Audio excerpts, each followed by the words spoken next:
Hello everyone, I am सुगम। Welcome back. तो कैसे हो आप सब? आई होप आप सब अच्छे होगी। स्वागत है आप सभी का आपके अपने एसपी स्टडी यूट्यूब चैनल पर। तो गाइस, जैसा कि आपने कहा था कि एक ऐसा वीडियो बना दीजिए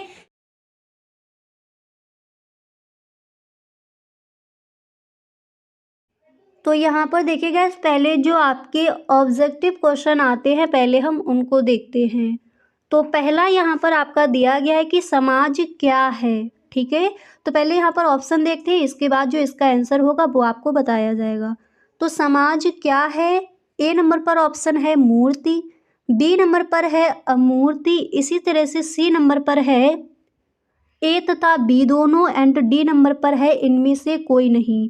तो समाज क्या है? यहाँ पर जो आपका सी नंबर पर ऑप्शन है यानी मूर्ति अमूर्ति दोनों, तो ए तथा बी दोनों, ये जो आपका ऑप्शन है सी नंबर पर, यही हो जाएगा आपका राइट ऑप्शन। तो समाज क्या है? मूर्ति और अमूर्ति। ठीक है, अब इसी तरह से जो आपका अगला प्रश्न क्या है उसको देखते हैं। अब इसी तरह से यहाँ पर जो आपका नेक्स्ट क्वेश्चन है तो वो दिया गया है कि सती प्रथा निषेध अधिनियम पारित हुआ। तो सती प्रथा निषेध अधिनियम कब पारित हुआ? यहाँ पर पहले ऑप्शन देखते हैं। तो ए नंबर पर ऑप्शन है 1815 में, बी नंबर पर है 1829 में, इसी तरह से यहाँ पर सी नंबर पर दिया गया है 1863, एंड डी नंबर पर है 1894 94। ठीक है, तो सती प्रथा जो निषेध अधिनियम है वो कब पारित हुआ?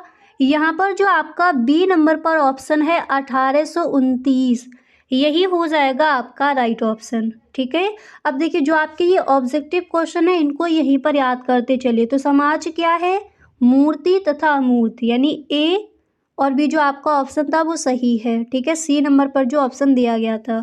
सती प्रथा निषेध अधिनियम कब पारित हुआ? याद कर लीजिए। तो सती प्रथा निषेध अधिनियम पारित हुआ था 1829 में। इसी के साथ एक क्वेश्चन आपका और दिया जाता है, इसको भी देख लीजिए कि दहेज निरोधक अधिनियम कब पारित हुआ। ठीक है, तो देखिए दहेज निरोधक अधिनियम पारित कब हुआ था, पहले यहाँ पर ऑप्शन देख लीजिए। ए नंबर पर ऑप्शन है 1955 में, इसी तरह से बी नंबर पर ऑप्शन है 1956 में, सी नंबर पर है 1961 में, एंड डी नंबर पर है 1984 में। तो दहेज निरोधक जो अधिनियम है वो कब पारित हुआ था? तो यहाँ पर जो आपका सी नंबर पर ऑप्शन है 1961, यही हो जाएगा आपका राइट ऑप्शन। अब यहाँ पर आपको ध्यान रखने देखिए सती प्रथा निषेध अधिनियम कब पारित हुआ था? 1829 में। और दहेज निरोधक अधिनियम कब पारित हुआ? 1961 में। ठीक है, अब इसी तरह से आप अगला प्रश्न यहाँ पर तैयार करोगे कि उपनिवेशवाद का संबंध है। ये क्वेश्चन आपका कई बार पूछा गया है।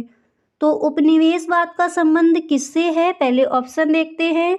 ए नंबर पर ऑप्शन है पूंजीवाद से, बी नंबर पर है साम्राज्यवाद से, सी नंबर पर है जातिवाद से, एंड डी नंबर पर है प्रजातिवाद से।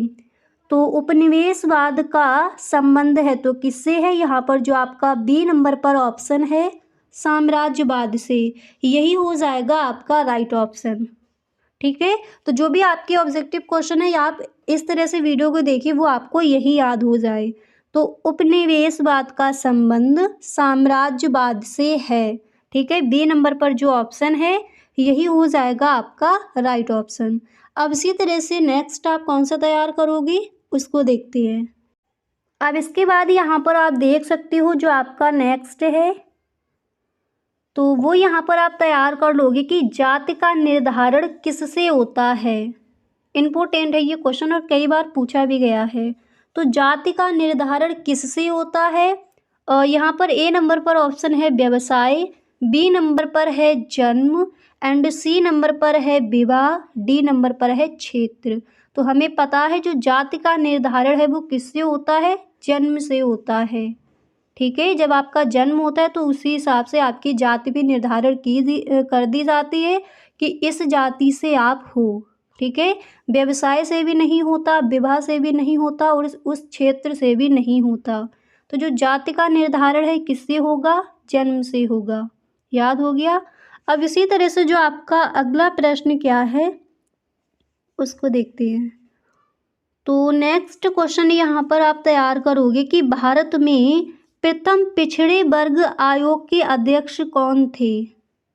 तो पहले ऑप्शन देखते हैं। ए नंबर पर ऑप्शन है BR अम्बेडकर, इसी तरह से बी नंबर पर हैं BP मंडल, सी नंबर पर है काका कालेलकर एंड डी नंबर पर है MK गांधी। तो भारत में प्रथम पिछड़े वर्ग आयोग के अध्यक्ष कौन हैं।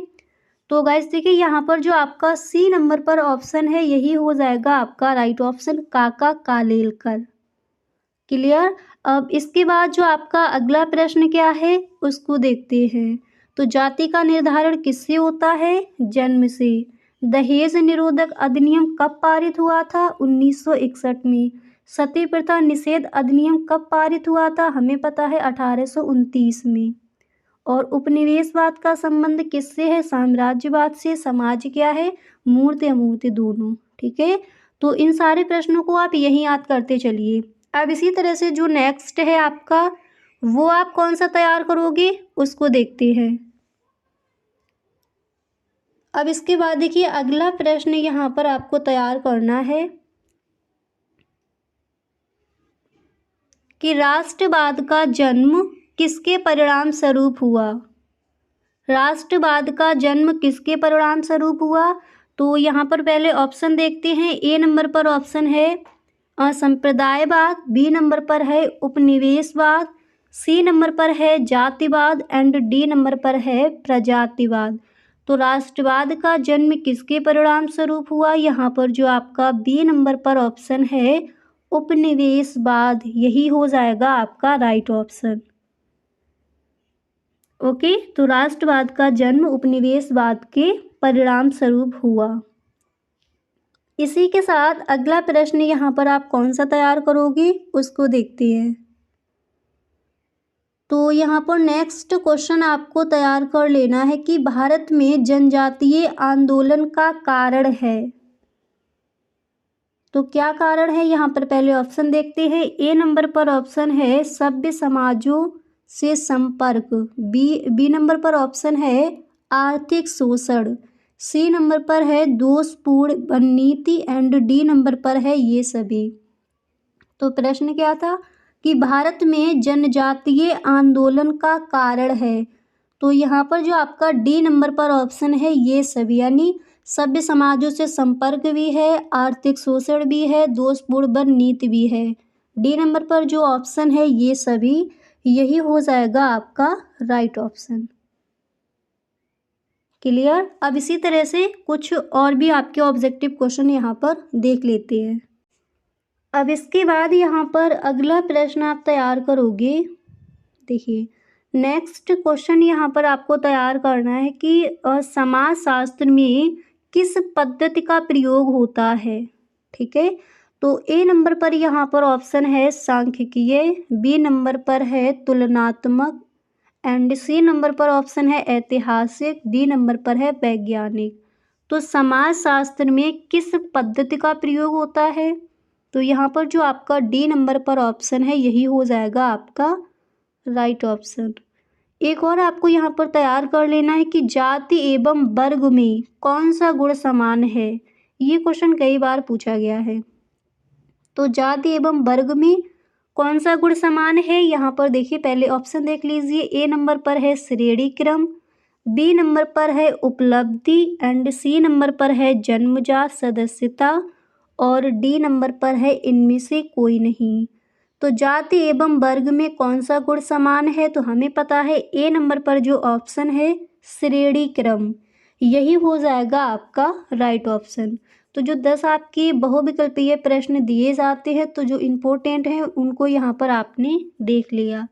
अब इसके बाद देखिए अतलग उत्तरीय प्रश्न आप कौन कौन से तैयार करोगे उनको देखते हैं। तो अतलग उत्तरीय प्रश्न में पहला प्रश्न यहाँ पर आप तैयार करोगे कि रैयतवाड़ी व्यवस्था के 2 मुख्य दोष बताइए। ठीक है, रैयतवाड़ी व्यवस्था के 2 मुख्य दोष बताइए। तो इस प्रश्न का आंसर आप इस तरह से लिख कर आओगे कि रैयतवाड़ी व्यवस्था में लगान तय करने तथा लगान एकत्र करने। देखिए, इस तरह से आपको लिखना है कि रैयतवाड़ी व्यवस्था के दो मुख्य दोष आप इस तरह से लिखोगे। पहला आपको लिखना है कि रैयतवाड़ी व्यवस्था में लगान तय करने तथा लगान एकत्र करने का कार्य कुछ सरकारी अधिकारियों द्वारा किया जाता था। ऐसे में ये सरकारी अधिकारी अनेक बार कृषकों को थोड़ा बहुत शोषण किया करते थे। इसके बाद नेक्स्ट यहाँ पर आप लिखोगे कि इस व्यवस्था में लगान एकत्र करने के लिए सरकार को अनेक अधिकारी तथा कर्मचारी नियुक्त करने पड़ते थे। ऐसे में सरकार को काफ़ी अधिक धन खर्च करना पड़ता था। तो रैयतवाड़ी व्यवस्था के जो मुख्य दोष हैं वो आप इस तरह से लिख कर आओगे। क्लियर। अब इसके बाद आप सेकंड क्वेश्चन कौन सा तैयार करोगी उसको देखते हैं। इसके बाद नेक्स्ट क्वेश्चन आपको तैयार करना है कि दबाव समूह या हित समूह से आप क्या समझते हैं। ठीक है, ये प्रश्न आपका कई बार पूछा भी गया है। दबाव समूह या हित समूह क्या है, तो इसको समझिए। आप इस तरह से इस प्रश्न का आंसर लिख कर आओगे कि समाज के कुछ संगठित समूह अपने अपने हितों की सुरक्षा के लिए शासन पर ऐसे कानूनों को पारित करने या ऐसी नीति का अनुसरण करने के लिए दबाव डालते हैं जिनसे समूह अपने अपने हितों की रक्षा कर सके। ऐसे ही गुटों को राजनीति शास्त्र में दबाव समूह अथवा हित समूह के नाम से संबोधित किया जाता है। तो दबाव समूह या हित समूह से आप क्या समझते हैं, आप इस तरह से इस प्रश्न का आंसर लिख कर आओगे। एक बार दोबारा से समझ लीजिए। आप इस तरह से लिखोगे कि समाज के कुछ संगठित समूह अपने अपने हितों की सुरक्षा के लिए शासन पर ऐसे कानूनों को पारित करने या ऐसी नीति का अनुसरण करने के लिए दबाव डालते हैं जिनसे समूह अपने अपने हितों की रक्षा कर सके। ऐसे ही गुटों को राजनीति शास्त्र में दबाव समूह अथवा हित समूह के नाम से संबोधित किया जाता है। ठीक है, तो आप इस तरह से जो आपका क्वेश्चन है इसका आंसर आप इस तरह से लिख कर आओगे। इसी तरह से नेक्स्ट क्वेश्चन आप क्या तैयार करोगे उसको देखते हैं। इसके बाद यहाँ पर अगला प्रश्न आप तैयार करोगे कि प्रजाति से क्या आशय है। ठीक है, प्रजाति से क्या आशय है, तो आप इस तरह से इस प्रश्न का आंसर लिखोगे कि प्रजाति से आशय उस जैविक अवधारणा से है जिसका प्रयोग सामान्य रूप से उस वर्ग के लिए किया जाता है जिसके सदस्यों में सामान्य गुण अथवा निहित गुणों के कारण समान शारीरिक लक्षण पाए जाते हैं। इस प्रकार प्रजाति पैतृकता द्वारा प्राप्त लक्षणों पर आधारित एक वर्गीकरण है। तो प्रजाति क्या है, आप इस तरह से लिखोगे। अब एक बार इसको दोबारा से समझिए। देखिए, प्रजाति से आशय उस जैविक अवधारणा से है जिसका प्रयोग सामान्य रूप से उस वर्ग के लिए किया जाता है जिसके सदस्यों में सामान्य गुण अथवा निहित गुणों के कारण समान शारीरिक लक्षण पाए जाते हैं। इस प्रकार प्रजाति पैतृकता द्वारा प्राप्त लक्ष्यों पर आधारित एक वर्गीकरण है। तो आई होप आपको समझ आ गया होगा कि प्रजाति क्या है। ठीक है, तो आप इस तरह से इस प्रश्न का आंसर लिख कर आओगे। अब इसी के साथ प्रजाति आपने देख लिया। अब देखिए नेक्स्ट आप ये भी तैयार कर लोगी कि जाति की विशेषताएं क्या हैं, यानी जाति की विशेषताएं लिखिए। तो आप इस तरह से लिखोगे। पहले आपको एक लाइन लिखनी है कि जाति की मुख्य विशेषताएं हैं या फिर जाति की मुख्य विशेषताएं निम्नलिखित हैं। फिर आप लिखोगे जन्म पर आधारित सदस्यता, पेशे की निश्चितता, खान पान पर प्रतिबंध, ऊंच नीच की भावना, अनिवार्य सदस्यता, इसके बाद निश्चित परंपराएं। इसके बाद नेक्स्ट यहाँ पर आप लिखोगे कि अंतर्विवाही समूह तथा सदस्यों की निश्चित स्थिति। तो जाति की विशेषताएं कौन कौन सी हैं यहीं पर याद कर लीजिए। देखिए, जन्म पर आधारित सदस्यता, ठीक है, इसके बाद पेशे की निश्चितता, खान पान पर प्रतिबंध, इसके बाद नेक्स्ट है ऊंच नीच की भावना, अनिवार्य सदस्यता, निश्चित परंपराएं, अंतर्विवाही समूह तथा सदस्यों की निश्चित स्थिति। तो जात की विशेषताएं क्या हैं, इनको याद कर लीजिए। इस तरह से आप लिख कर आओगी। प्रजाति क्या है, एकदम सही ढंग से यहाँ पर आपने समझ लिया। गाइस अगर अभी तक आप इस वीडियो में बने हुए हो तो आई होप ये वीडियो आपको पसंद आ रहा होगा। अगर सच में आपको ये वीडियो अच्छा लग रहा है तो गाइस आप इस वीडियो को एक लाइक कर दें। अगर गाइस आपको ये वीडियो अच्छा नहीं लग रहा है तो आप इस वीडियो को डिसलाइक करके भी जा सकते हो। और गाइस इसी तरह से अगर अभी तक आपने इस चैनल को सब्सक्राइब नहीं किया है तो प्लीज कर लीजिए, क्योंकि बोर्ड एग्जाम के लिए जो भी आपका इम्पोर्टेंट है वो सारा कुछ आपको मिलने वाला है इसी चैनल पर। अब इसके बाद यहाँ पर नेक्स्ट आप तैयार करोगे कि धर्मनिरपेक्षता से आप क्या समझते हैं। ठीक है, धर्मनिरपेक्षता से आप क्या समझते हैं तो इसको समझिए। आप इस तरह से इस प्रश्न का आंसर लिखोगे कि धर्मनिरपेक्षता से आशय जीवन के विभिन्न क्षेत्रों में धर्म पर आधारित निर्णयों के आधार पर तर्क पर आधारित निर्णयों को प्राथमिकता देना है। धर्मनिरपेक्षता की स्थिति में धार्मिक पूर्वाग्रहों को कोई महत्व नहीं दिया जाता। तो धर्मनिरपेक्षता क्या है, आप इस तरह से जो आपका क्वेश्चन है इसका आंसर आप इस तरह से लिखोगे। क्लियर। अब इसी तरह से जो नेक्स्ट प्रश्न है वो आपको यहाँ पर तैयार ये कर लेना है कि समाज एवं संस्कृति के संदर्भ में विविधता में एकता से क्या आशय है। ठीक है, समाज एवं संस्कृति के संदर्भ में विविधता में एकता से क्या आशय है। तो आप इस तरह से लिखोगे कि प्रत्येक समाज में संस्कृति की अनेक पक्ष तथा विशेषताएं होती है। जब किसी समाज एवं संस्कृति में एक ही समय में अनेक स्वरूप तथा विशेषताएं पाई जाती हों, परंतु उनके पीछे कुछ ऐसे तत्व निहित हों जो एक समान हों, तब इस स्थिति को विविधता में एकता कहा जाता है।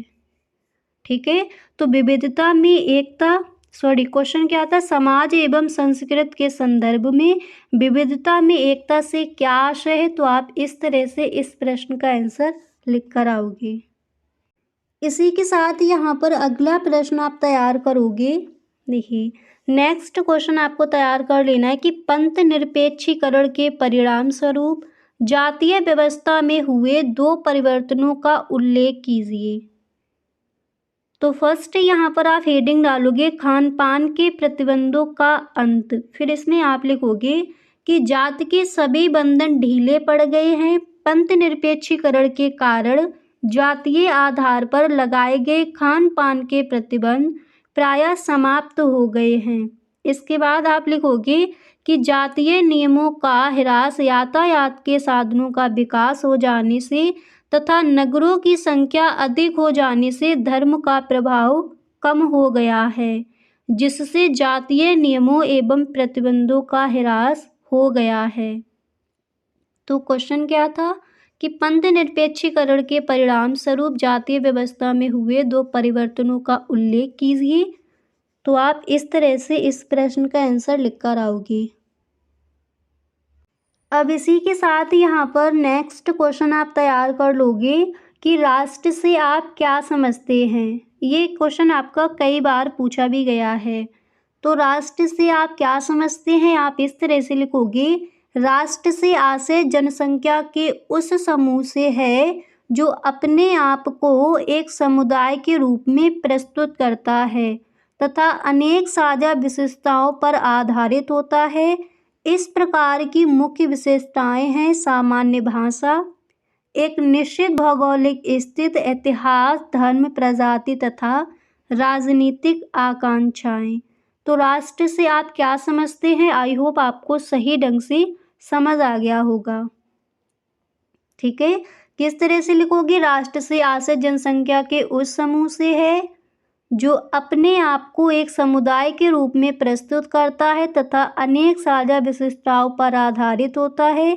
इस प्रकार की मुख्य विशेषताएं हैं सामान्य भाषा, एक निश्चित भौगोलिक स्थिति, इतिहास, धर्म, प्रजाति तथा राजनीतिक आकांक्षाएं।